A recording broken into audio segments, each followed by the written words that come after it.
yet the markets are ripping higher today. So I think it's kind of what we talked about 3 weeks ago. Like the bottom is kind of in for the short term. Okay. Welcome back, everybody, to Altcoin Daily. My name's Austin. Billionaire investor Chamath Palihapitiya, on a recent episode of the All In podcast, is now officially on record that markets have bottomed. He expects a rally in November, and it's very interesting, the clip I'm going to share with you as to his reasoning to why. Now, the November Fed meeting is upon us, getting the results on November 2nd, and depending on what the Federal Reserve does, will they continue to be ultra aggressive raising rates? Will they lighten up? Will they pivot? That will have the most direct effect on you, on where the markets go next. So I do want to show you a series of data, a series of charts, and talk about what you should expect. But let's start with the reasoning as to why Chamath believes markets have bottomed. In this clip, he'll be looking at the blue chips, the big tech as a percentage of the total S&P market cap as a whole. And he says that capitulation to him has always been when these blue chips, the FANG stocks, Amazon, Meta, Google, Microsoft, Apple, when these blue chips lose significant market share compared to the total S&P market cap, that's a sign of a bottom to him.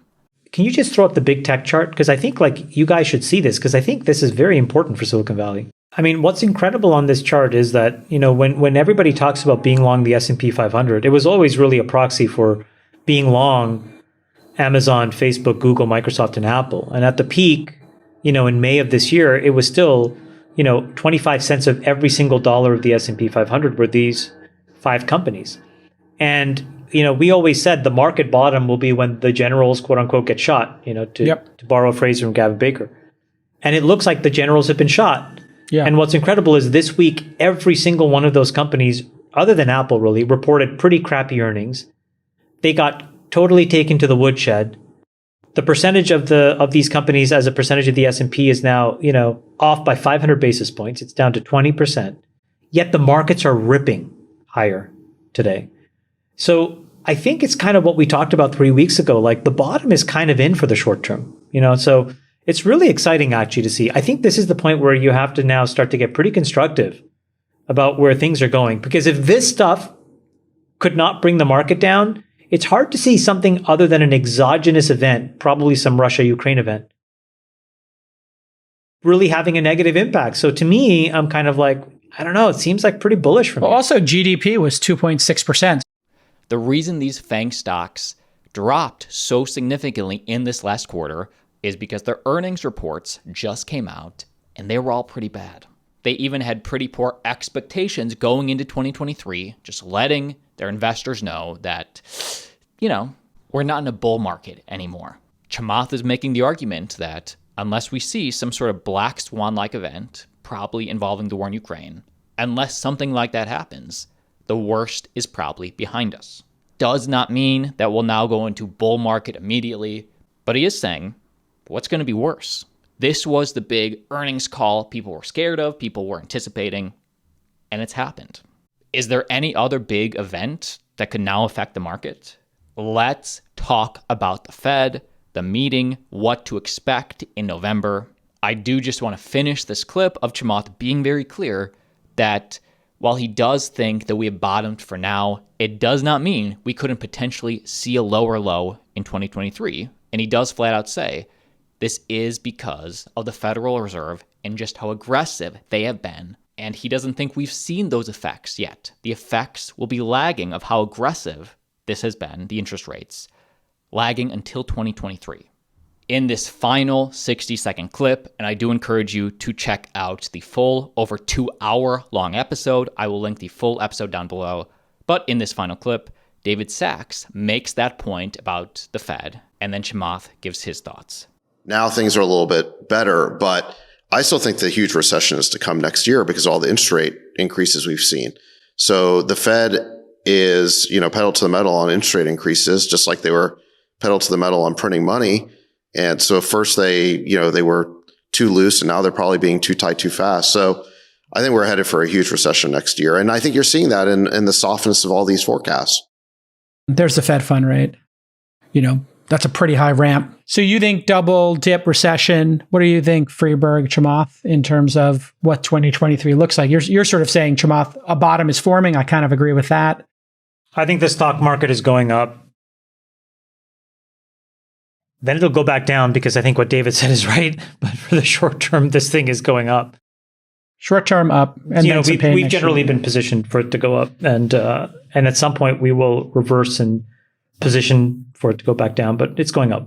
So if you hold cryptocurrency, finally we may see some life in this market. We may see a rally. Bitcoin has been stagnant near all year, but again, it all comes down to the Fed.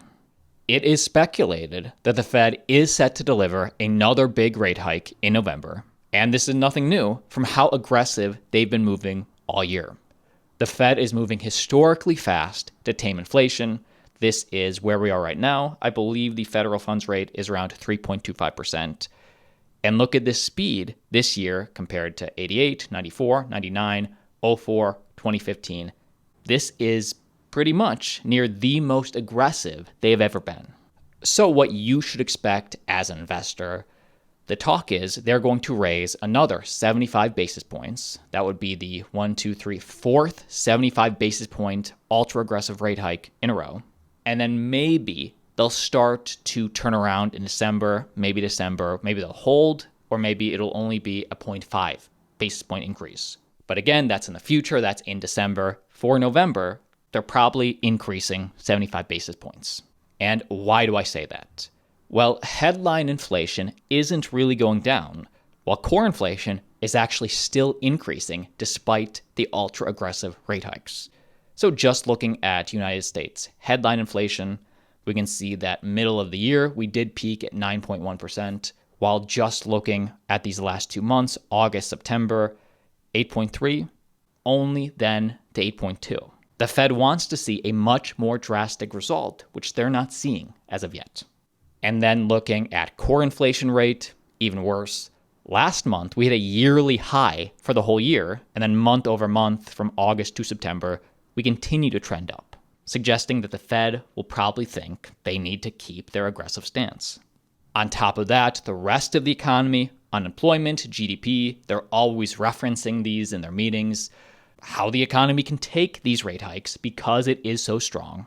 The US GDP did accelerate to the positive last quarter at a 2.6% pace increase. So while prior to this, we did see 2 consecutive quarters of negative GDP indicating the economy was constricting, the numbers from this most recent quarter should give the Fed even more confidence that they can continue being aggressive, as well as United States unemployment numbers, which they're always referencing, near an all-time low, showing strength in the labor market, which Jerome Powell always likes to bring up. So for tomorrow, I would expect another 75 basis point increase because that's what they've hinted at, and they've been pretty consistent all year on doing what they're saying. If they only do a 0.5% increase, that would be bullish for the market. If they go a full 1% increase, that would be bearish for the market. And I would expect Bitcoin, crypto, the stock market to act accordingly. We are watching, we are waiting. The minute I get that information, I will make a video, I will tweet it out, I will let you know first. But like always, see you tomorrow.